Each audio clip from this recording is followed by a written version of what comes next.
Nandito ako ngayon sa school ng anak ko. Nagre-request ako ng TOR niya at saka diploma. Ayan.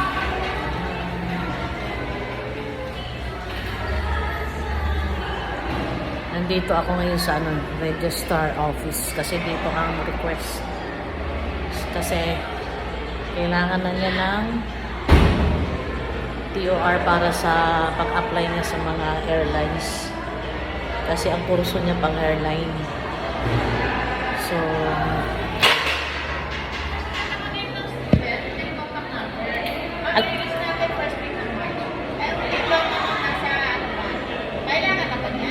yung TOR lang po muna kasi kailangan sa sa pag-apply niya sa Lufthansa. Ha? Oo. Kahit yung TOR na lang muna. Ang tagal na eh. Ba't gano'ng katagal?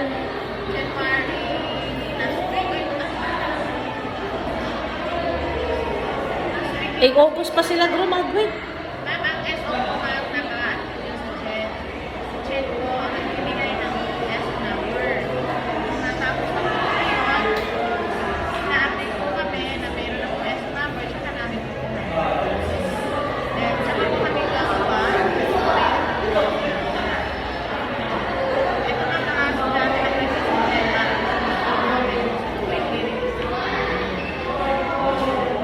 Dito ba? Dito? Tama ba?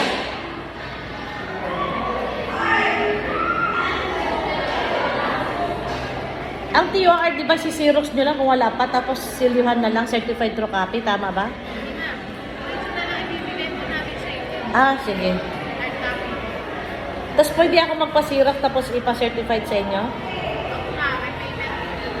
Magkano? Yung? Ay, hindi.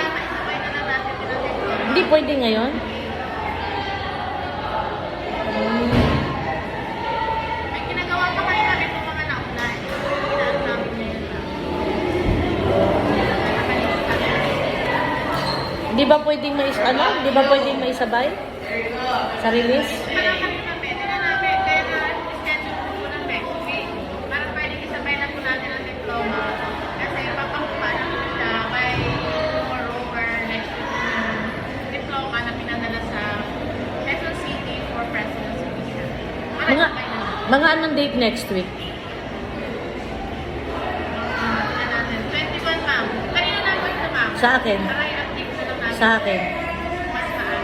Magkano po ang Xerox na magpa-certify? 100 pa per page. Per page na yun?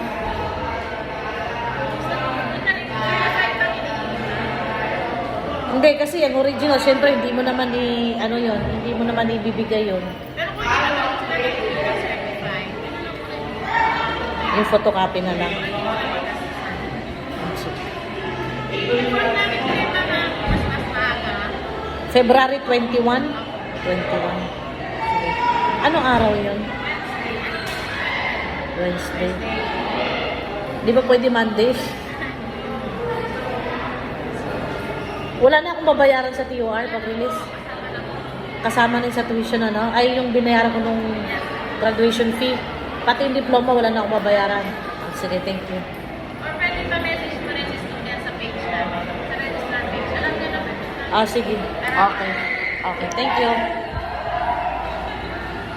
Pababalik ako ng February 1. Ay, sorry. February 21 pala.